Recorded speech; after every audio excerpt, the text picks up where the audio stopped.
Boldwood presents Sir Alex, Simply the Best, written by Harry Harris and read by Simon Mattox. The moral right of the author has been asserted. This performance is owned by Boldwood. Forward by Brian Robson. Fergie screamed at me, "Get it sorted!"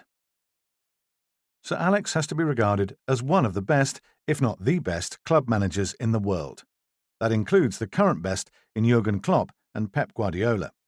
Klopp has done really well, but still has a long way to go to match Sir Alex. Guardiola certainly is on his way to matching Sir Alex when you look at what he's won at Barcelona, Bayern Munich and Manchester City. But the big question with Guardiola is whether he will want to keep going to try to achieve as much, if not more, than Sir Alex. With Pep, you don't know when he might just opt to retire. There's no knowing with him how long he will want to go on. With Sir Alex, he went on for more than any manager in modern times is likely to want to carry on, and in his time he won a phenomenal amount. But it is right that you would talk about Sir Alex in the company of Guardiola and Klopp, the two managers currently making such an impact in English football with City and Liverpool and such magnificent teams. Sir Alex's success needs to be judged not just at his phenomenal achievements at United, but what he did at Aberdeen, where he did a great job in breaking the dominance of Celtic and Rangers in winning a European competition with so many young players. Sir Alex got into the habit of winning titles before he arrived at Old Trafford, and once he got his first with United, it was a steady stream of silverware. Most impressive was how he built three magnificent teams, all of them having such great success. What he was doing at the club and how he did it didn't surprise me because I was there with him for 8 years. I saw at first hand his exceptional skills, his man management, and how his recruitment structure played such a big part in his ability to build those three teams. A top club will have a lot of money to spend, but invariably they can waste fortunes if that money is not spent on the right players. But Sir Alex made a habit of spending it wisely. He regularly brought in the right players. Sir Alex had this uncanny knack of replacing one top player with another top player when he needed to, and that was due to the scouting system he put into place. He prioritised a player's background. He only wanted players with really good characters, and stepped up that policy when bringing in strong characters who had their opinions. He was never afraid of that, which was another part of his man management skills. Another was keeping players happy when leaving them out of the side at times, but that meant often leaving out excellent players. There was never a better example than the season he won the treble, when he had Ole Gunnar Solskjaer, Andy Cole, Dwight Yorke and Teddy Sheringham to keep happy when he could only play 2 from 4 at any given time. He needed all his man management skills to pull that off. In addition, he was outstanding at bringing young players through, just as he had done at Aberdeen. Those ingredients made him the top manager. Sir Alex is also synonymous with the managerial hairdryer, and I almost was on the receiving end of it. Well, half a hairdryer. We were playing up at Newcastle and it was going badly. We were losing 1-0 and Gazza was running us ragged. We didn't really know much about Gazza back then, but we certainly found out quickly when he was having such a good game against us.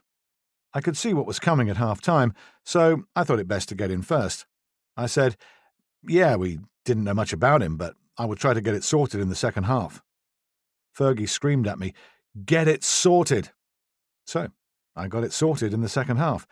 It was definitely a hairdryer moment, but more half a hairdryer, as I'd seen much worse, and you definitely don't want to be on the receiving end of the full hairdryer. I'd seen quite a few of the hairdryer treatments he dished out over the years, and the first one was a confrontation he had with Paul McGrath, but I knew what to expect, as we'd been tipped off by Gordon Strachan, who played for him at Aberdeen, so we were warned. Fergie used it mostly to test the young players, as he wanted to keep their feet on the ground. But in the latter stages of his career, he didn't find the need to dish out the hairdryer nearly as much. He'd calmed down a lot. I still see quite a bit of the gaffer. We go racing together with some mutual friends, and I see him most times at the games at Old Trafford. I'm sure he misses being in the dugout. You always miss it, playing or managing. But equally, I know he's also enjoying his retirement. It is well earned. But he now has more time for his racing, more time for his family, especially now he has so many grandchildren. Introduction. The greatest manager of all time. Having written books detailing the life and times of great managers from Bill Nicholson to Jose Mourinho, I have no doubt that Sir Alex is the greatest of them all. With a momentous trophy haul and remarkable longevity, the man had an insatiable obsession to be a winner. He emulated the Busby Babes with his own Class of '92. He surpassed his mentor, Jock Stein, overtook Sir Matt at Old Trafford, and trumped even the legends of Anfield, Bill Shankly, Bob Paisley and Kenny Dalglish, in the legacy he left after more than a quarter of a century in one of the hottest hot seats in football. Ferguson famously walked through the doors at Old Trafford, declaring that his intent was to knock Liverpool off their effing perch, and he succeeded. Ferguson, now into his 80th year, says, "I don't know where that came from. I'm not even sure I said that, but it gathered mileage over the years. Liverpool's success over the 1970s and 1980s was phenomenal, and to get to them I had to take a road that was going to be difficult. It meant having to wait in terms of building the club up instead of building a team, and eventually it turned out fantastically." The stats don't lie, and his destiny with winning manifested in a trophy-laden career that takes him right to the top of the managerial all-time listings. Awarded the OBE in 1985, 2 years after Aberdeen's European Cup Winners' Cup win over Real Madrid, the CBE in the 1995 New Year Honours List for his formidable achievements at United. The knighthood duly arrived after United's phenomenal treble in 1999. One of the most successful bosses north of the border, with 11 trophies at Pittodrie, where he steered Aberdeen to 3 Premier League titles, 4 Scottish Cup triumphs, plus the League Cup, Dryborough Cup, European Cup Winners' Cup and European Super Cup, was an immense record, especially for a club not part of the old firm. At United, he delivered an FA Cup final replay victory over Crystal Palace in 1990 to become the first post-war to manage cup-winning clubs north and south of the border. A year later, he regained United's reputation abroad with the European Cup Winners' Cup. In 1992, the League Cup went to Old Trafford for the first time, and in 1993, he won the inaugural Premier League. He guided United to the FA Cup and Premiership double in 1994 and repeated the feat 2 years later as the trophy haul gathered pace. The first piece of silverware is always the most important. The FA Cup was Sir Alex's turning point. Another was ending the club's 26-year wait for a league title, landing the precious first title by 10 points from Villa. Sir Alex said, "Oh, the day we won the league for the first time, God almighty, I couldn't get out of the car park. There were thousands of them. I went there in the afternoon because they wanted a photograph taken with the trophy. There were thousands there and I couldn't get out of my car. They were engulfing me. It was unbelievable. So what you were doing that day was satisfying the anxiety and relief of 26 years. These supporters have been suffering for 26 years, and finally that day they showed their love for me. They could have made me president for that day." But those stats tell part of the story of the man and the manager. Fergie was a Jekyll and Hyde. The mood swings were legendary, from smiling, approachable, warm, caring, to torrents of abuse. This book goes in search of the real Fergie, the man behind the mask, told by the people who know him best. The two faces of Fergie are illustrated perfectly in his dealing with 2 Portuguese wingers, Nani and Ronaldo.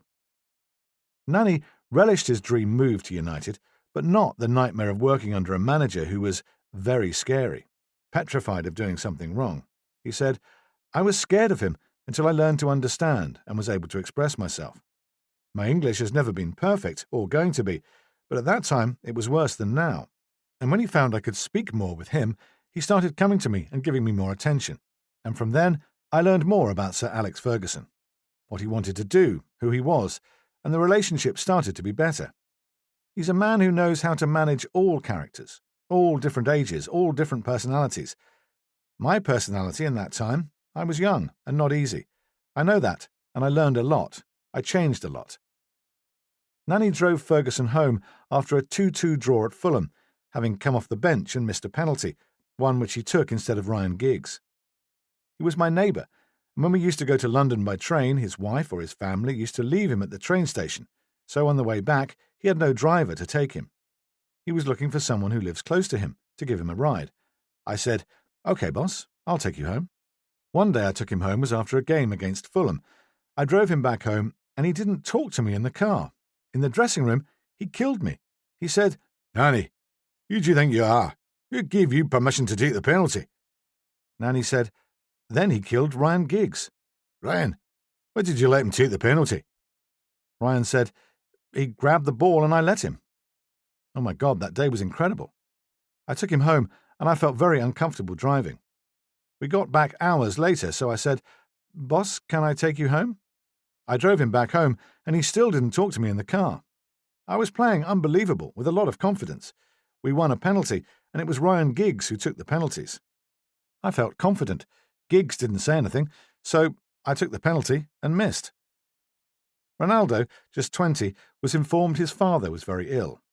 Speaking to the Jonathan Ross Show in 2015, Ronaldo said, In terms of personal stuff, I just have to say thank you for what you did for me. Especially, I remember the thing that is in my memory, the time my father was sick in hospital, very bad, in a coma, and we were in a tough moment in the season. We had important games in the Champions League and League, and I said, Coach, I need to go and see my daddy. I don't feel good. I want to see my dad. I was a key player, a very important player. He said, Listen, your family's the most important thing you have in your life. If you want to go 3 days, 4 days, 5 days, you can go. When he told me that, I feel like, phew, this guy is unbelievable. This is why I love him. This moment is what I keep with me, because it was the most important moment of my life. He shared it with me, and this is why I respect him. And for me, he is the best coach I ever had. Cristiano realised it was a family with him in Manchester United. He made me feel like, Cristiano, this is your house. So Alex, key to success, nothing and no one is above the team. 3 most important qualities required for leadership: control, managing change, observation. So Alex explained, spotting everything around you, analysing what's important, seeing dangers and opportunities that others can't see, that comes from experience and knowledge. The most important attribute to a winning mentality? There's 2 for me: a will to win and attention to detail. Steve Bruce wanted to emulate some of Fergie's methods and explains, he is very, very clever. His attention to detail is fantastic. He's learned from other countries. Brian Kidd was all over Europe 5 or 6 years ago, watching different coaching methods and introducing detailed diets. But the one thing I hope I've learned most from Fergie is his unbelievable desire to win. And I think the way you get that across to players is in the way you handle situations, the way people look at you. Ole Gunnar Solskjaer can't see any manager matching him. The run of titles that we won under Sir Alex, I don't think that's going to be easy for anyone to emulate or copy, he said. He was a master of staying at the top. Our challenge is to make sure it is not 26 years or more before we win it. We will do everything we can to shorten the distance or go past them. Fergie is glad he'd retired when he did. Thank goodness. When I see Liverpool's performances in the last few years, it's been incredible. I have the greatest respect for them. So Alex is thrilled that United are once again challenging. Liverpool versus Manchester United is always going to be the game of the season. Quite simply, they're the 2 most successful teams in Britain when you add up all the trophies they've had together. It's obvious you have to beat Liverpool to win anything, just as when I was at Aberdeen we had to beat Rangers and Celtic to win anything. That was my mental attitude, and it was exactly the same when I arrived at Manchester United. Sir Alex turned down Inter Milan and England twice, but that didn't stop the FA trying. Ferguson spoke to Dan Walker to tell him how the then FA chief executive Adam Crozier made an appointment with Martin Edwards to talk to him about signing his manager. Sir Alex said, I was in the building anyway, and Martin says, just talk to him. I said, no way, I'm not going to manage England. And Martin says, just do him the courtesy of speaking to him. Thing was, why would I leave Manchester United? I was as happy as a landlord at this great club. The motivation was there. You look at the training ground and see all these great players. The motivations with the players, the dressing room, the opportunity to win football matches, and the biggest motivation of all was to win football matches, and I was definitely at the right club. To sit in the stadium at Old Trafford on a Saturday afternoon with no one in it, or on a Sunday morning with no one in it, unbelievable motivation. So there was no way I would have left Manchester United, and the club knew that. There was absolutely no way I would have managed Scotland, other than the fact I couldn't have gone back to Scotland. Fergie didn't bend to suit anyone. I've seen success change people overnight, and it's not nice. Big-time Charlie's arrogance. They've no time for their roots. I see that in a lot of people. That to me is the unacceptable face of football. I have a ruthless streak, and I don't like myself for it. It's always there, and has been since I started management at Aberdeen. I'll do anything for my players. If they were to wake me at 5 a.m. in the morning and ask for a lift somewhere, I'll pick them up. But then, don't ask me to be loyal when I have to pick my team. The loyalty I have then is to the club. He also said, winning means keeping your job, and it can be a delicate situation. But I tell myself, I'm not going to fail in this game. It means making unpopular decisions, but I don't want the chairman coming up to me and saying it's time to call it a day. Ryan Giggs played under Sir Alex for 23 years. He observed, he was the master of psychology. He was a master at getting the best out of certain individuals, knowing whether to put an arm around or whether to give them a rocket at half-time or at the end of the game, or leave them out, knowing that the player would react in a positive way. Giggs felt the full wrath of Ferguson on several occasions. I fell out with him plenty of times. I mean, the amount of times I would say over my career, 6 or 7 times, where it was a couple of weeks' wages I was fined for talking back, for having an argument. At the time, it's not very nice. You're in the dressing room, you've just got beaten or you've had a bad performance. And I just couldn't help myself having a go back. There was definitely fear, especially early on. He mellowed a little bit as he got older, but not a lot. Definitely early on, especially as a young player, he had this cough that you could hear. And if you heard that at our first training ground at the Cliff, you would very often turn the other way. You just didn't want to cross him at 18, 19, 20, because you never knew what sort of mood he was in. So there was definitely that fear, but ultimately there was always that respect, whether he had a go at you or you just fell out with him. Cantona, Keane, Robbo and Ronaldo avoided the hairdryer. There were 3 or 4 players that he never had a go at, Giggs told Be In Sports. Eric Cantona was one, Brian Robson, Roy Keane and Cristiano Ronaldo. They did the stuff on the pitch, so he never felt he had to.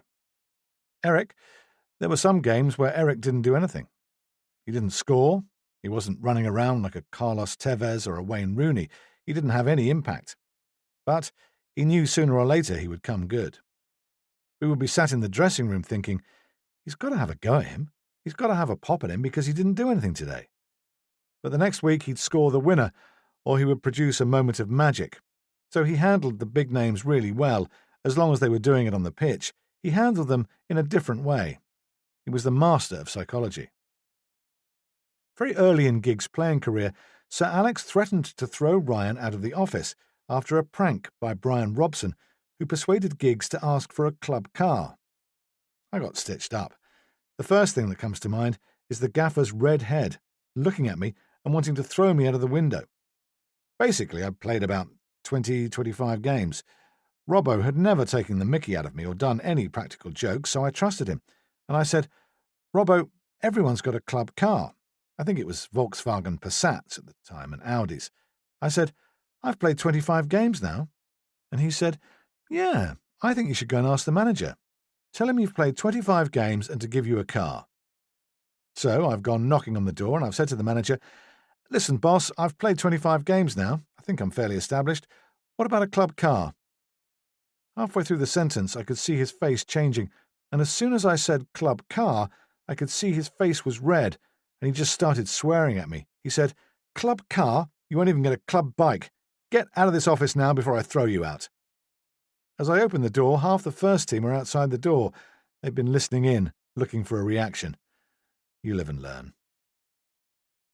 Fergie was famed for his motivational speeches. Michael Owen moved to Old Trafford in 2009, winning the only Premier League title of his career. Handed the iconic number 7 jersey, he witnessed Ferguson's methods. Owen recalls a team talk in April 2011 ahead of a Champions League quarter-final against Chelsea.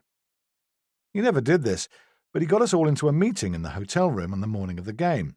We thought, is he going to tell us the team? Are we going to talk tactics? He basically just went round and spoke to everybody and told the team how special he felt they were, both individually and as a team. He started telling a story about himself and when he was younger, and how he grew to where he is now. Then he started talking about how in the future, when we get to 50 and 60 and 70 and we see each other again, the bond that we will have. Because To go into battle at the highest level against the best players with the highest pressure and to come out on top, that almost forms a bond that will never be broken. When you're in the future and you see somebody, you can actually look them in the eye and think, he would have spilled blood for me on that night. He just went through the scenario. It was just the most emotional and unbelievable team talk that made us all feel a real team before we went to play that game. It was probably the best team talk I've ever been involved in. Patrice Evra details the speech that fired up his players to make history in rainy Moscow in the final against Chelsea. He gave the greatest speech ever. He didn't talk football. He said, "Imagine Patrice with his 24 brothers and sisters. His parents have to feed them all on a bad street." He talked about Rooney growing up in a tough part of Liverpool, Carlos Tevez coming from Argentina. He talked about difficulties for other players. He then said, "This is my victory. We have already won the Champions League. Enjoy the game." Even now, I'm having goosebumps. Sir Alex's recovery from a life-threatening brain hemorrhage is described in graphic detail in the film Sir Alex Ferguson, Never Give In. Sir Alex spent several days in intensive care after falling ill at home in Wilmslow, Cheshire. He was taken to Macclesfield District Hospital and later transferred with a police escort to Salford Royal. Sir Alex feared losing his memory. "Losing my memory was my biggest fear. In the making of this film, I was able to revisit the most important moments of my life, good and bad. Having my son Jason direct this film has ensured an honest and intimate account." Sir Alex raised £400,000 for the NHS as a thank you. He also wanted to thank well-wishers for the support you've given me. As he said, "It has made me feel so humble, as of all the messages I've received from all over the world. I want to thank the medical staff at Macclesfield, Salford Royal and Alexandra Hospitals. Believe me, without those people who gave me such great care, I would not be sitting here today. Thank you, from me and my family. The good wishes do resonate very strongly with me." The film began as a tribute, but producer John Batsek, speaking to Screen Daily, commented, "A layer of the film is Sir Alex in recovery, grappling with the threat of the loss of his memory, that being the memory of the greatest football manager that ever lived." The film starts with the audio of the 999 call Jason made early on Saturday the 5th of May. Neurosurgeon Joshy George, who helped with the treatment, said there was an 80% chance he would not survive. "There were 5 brain hemorrhages that day," Ferguson says. 3 died, 2 survived. You know you're lucky. It was a beautiful day, I remember that. I wondered how many sunny days I would ever see again. I found that difficult. He suffered a setback when his voice stopped. He said, "I was trying to force it out, but I couldn't get it out. One of the doctors came in and I was crying because I felt helpless." After working with a speech therapist, his voice returned after 10 days. "I would have hated to lose my memory. It would have been a terrible burden on my family if I was sitting in the house not knowing who I am. 2 doctors came in and said, 'Write your family's names, your friends' names, your football team's names, your players' names.' I just kept writing. He revisited some of the notes for the film. It was impossible to read.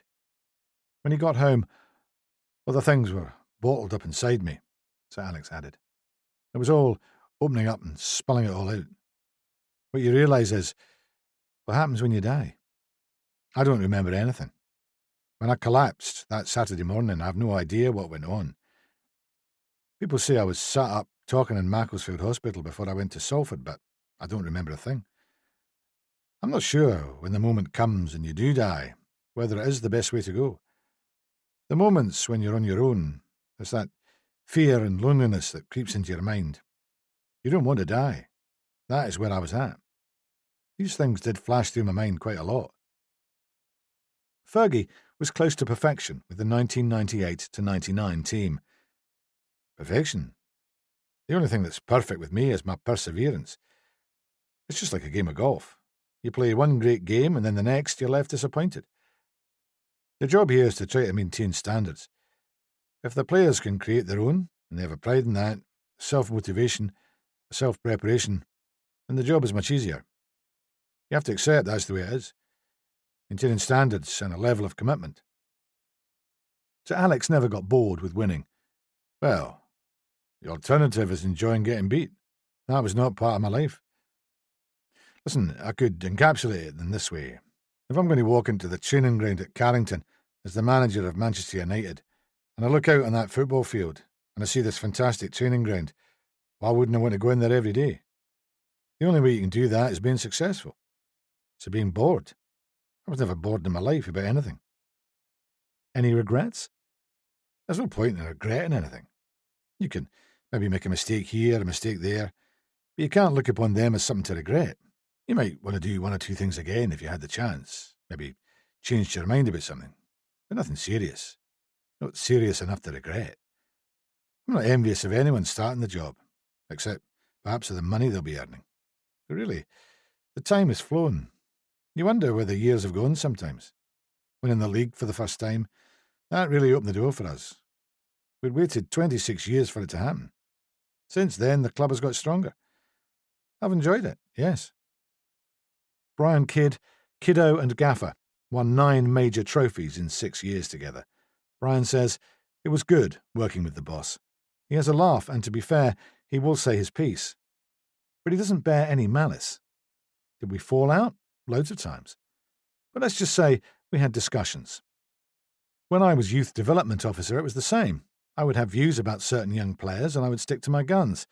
I wouldn't be overawed or worried about the boss saying what he thought about the player. I would turn back and say, what do you know? You don't see him enough. He used to laugh at that. But fair dues to the boss. If it came to the crunch, he would back me. Our discussions became very few and far between. In my time with the boss, he certainly mellowed over the years. Whether that's because we had a little bit of success, who knows? But whatever the chemistry was, I've certainly enjoyed working with him. You'll have to ask him if he enjoyed working with me. Our backgrounds are similar. I was born in Manchester. Alex was raised in Glasgow. We're both stubborn in certain ways, but we have the same philosophy. You do an honest day's work for an honest day's pay. The boss was brought up by his parents to believe that, and so was I. You don't try to shortchange anybody.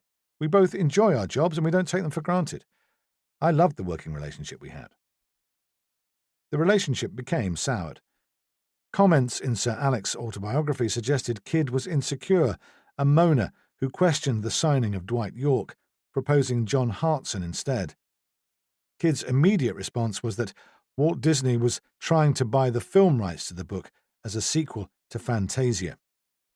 In time, Kidd gave Fergie the benefit of the doubt. He added, I will always appreciate what he's done for me.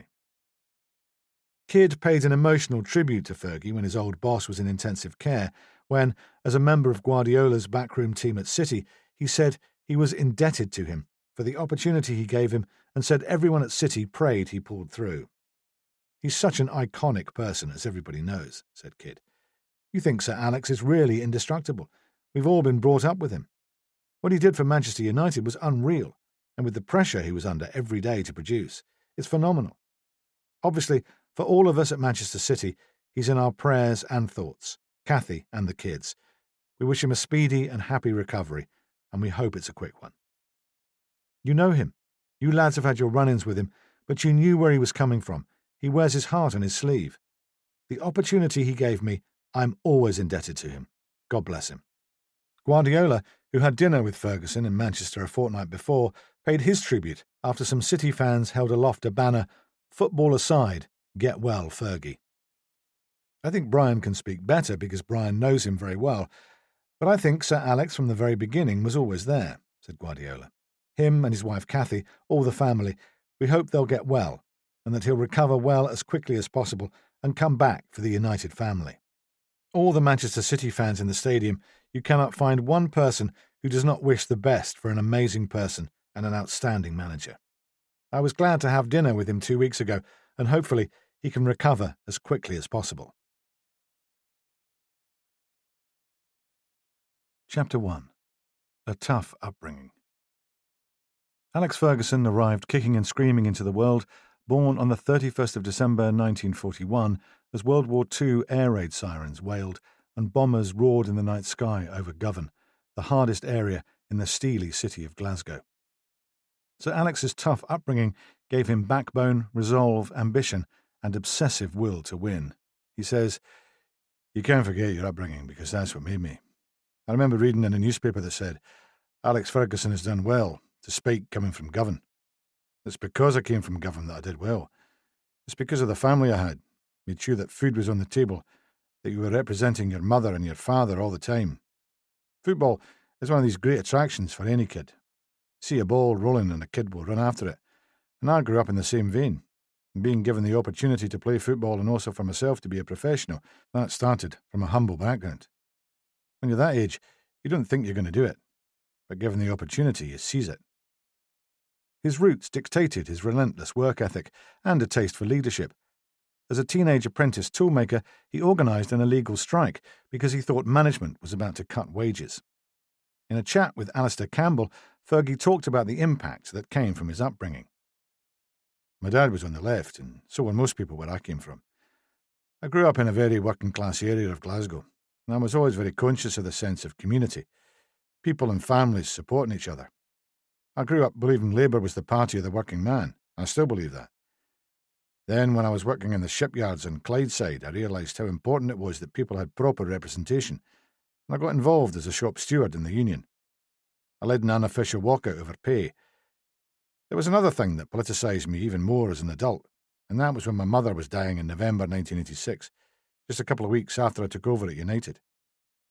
She was at the Southern General in Glasgow, and it was absolutely dreadful. Cladding hanging off the pipes, doctors and nurses overworked, and so little dignity attached to it. All my life I've seen Labour as the party working to get better health care for ordinary people, and the Tories really only caring about the people at the top. The NHS is definitely better after 12 years of Labour. Asked if it is possible to have wealth and still hold those political views, he said, "Of course it is. I still keep in touch with friends from those days, and I always will. It's true I've earned a lot of money, but I've worked hard, paid my taxes and put a lot back in different ways." In his office at the Cliff training ground, on the cabinet, next to the bookshelves full of yearbooks and United programmes, there were a couple of framed photographs. Fergie with Jack Charlton, with Bob Paisley. A sign pinned on the wall, a tribute to his Glasgow roots, printed in capitals, "A comfy Govan." In the Amazon Prime film Sir Alex Ferguson Never Give In, released in May 2021, Ferguson spoke about his upbringing. I used to lie in bed thinking about themes where I could address the players that would make an impact on them. I would talk about miners, shipyard workers, welders, toolmakers, people who've come from poor backgrounds. And I used to ask them, what did your grandfather do? What did your father do? But I have to get the feeling inside them that what their grandfathers worked for and their grandmothers is part of them, and they have to display that meaning. Taking away all the trophies I've won and the great players I've had, I think it's a thing about life. It's a fact of life that where we come from is important. You come out with an identity.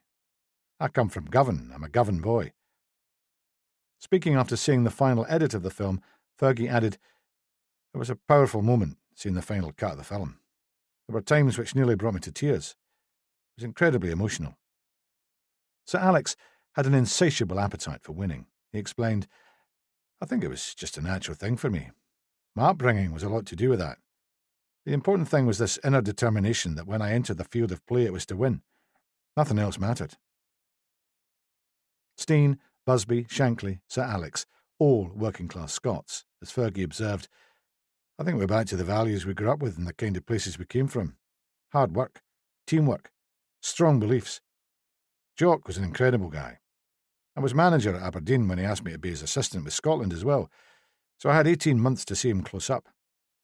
The two things I remember above all were his humility and his intelligence. He knew everything that was happening in Scottish football, everything. He knew about players I was looking at before I knew it myself." Fergie rated Steen the greatest and was alongside him the night of the Wales-Scotland match on the 10th of September 1985 when he had his heart attack and died.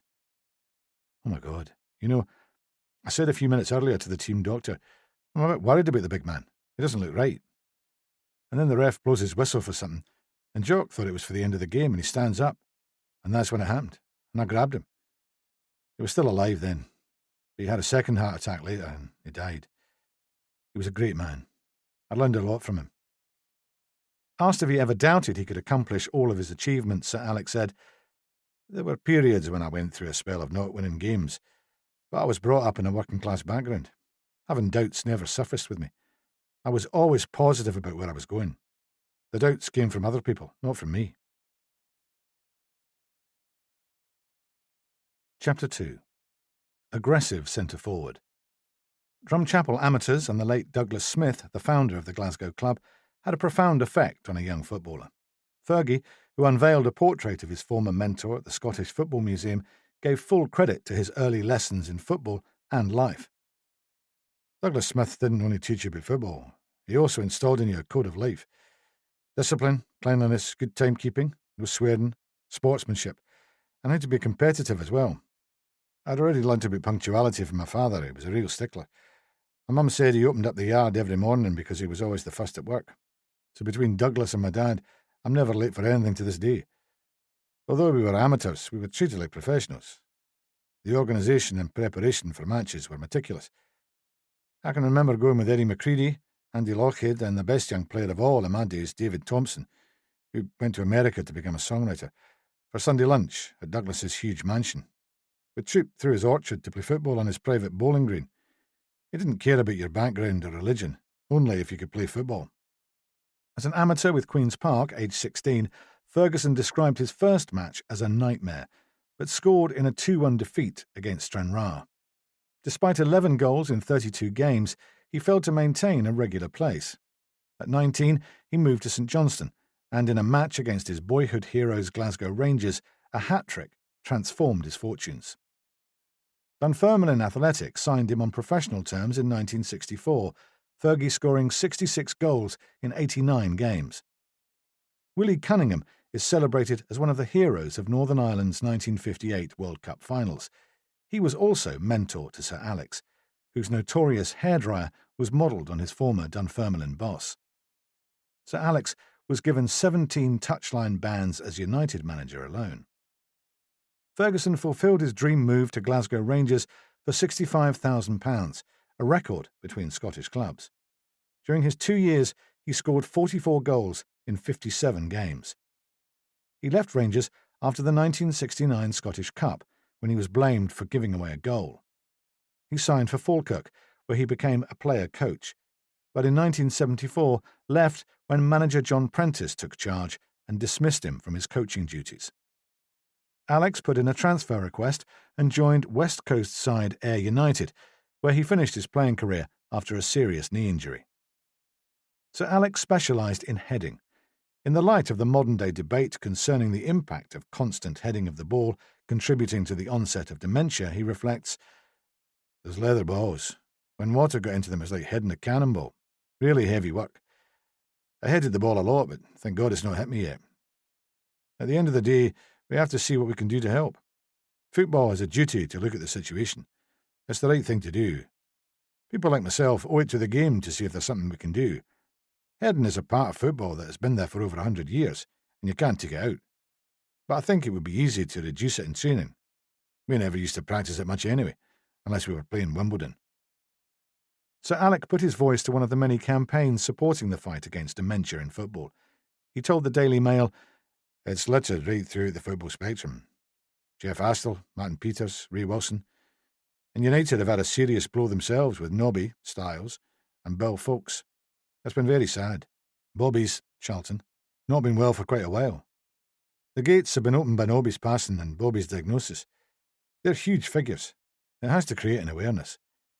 I don't know what the Professional Footballers Association is doing, but the League Managers Association is concerned, and Chief Executive Richard Bevan has been fantastic." Sir Kenny Dalglish and Sir Alex appeared for an event in aid of football dementia research during the lockdown of 2020. Fergie recalled a brutal Glasgow winter in 1969 and a Scottish Reserve Football League Old Firm fixture at Celtic Park.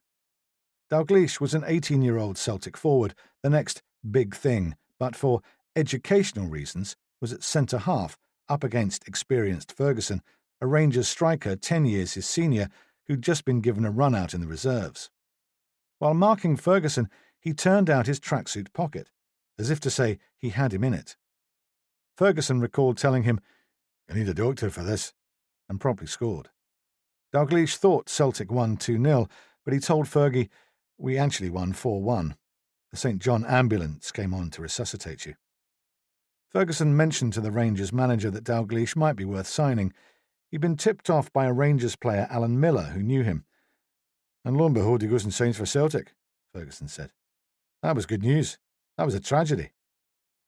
Dalglish recalled Ferguson giving him and his friends a lift into Glasgow in his Austin Cambridge during his Celtic years. "My feet didn't touch the ground. I was that wee." Rather different words were exchanged when Dalglish pulled out of Scotland's World Cup squad in 1986. Ferguson, still Aberdeen manager while looking after the national side, pinned his faith on Dalglish. Then, one night, shortly before the finals, Dalglish phoned Ferguson at home and said he was withdrawing. Ferguson was livid. He got in his car and drove around to cool down. Dalglish explained, "Unless I rested the knee and hardly bent it over the next 3 weeks, the damage could have been more serious. I phoned Alex Ferguson right away. I felt terrible, not for myself, but for him. He'd done so much for me that season." Ferguson pointed out that others were willing to go to Mexico after a hard season. Angry words were exchanged. In 1976, having retired from playing a couple of years prior, he took his St Mirren team on a 3-week pre-season tour of the Caribbean, because former chairman Harold Curry had business links in the trading of whiskey.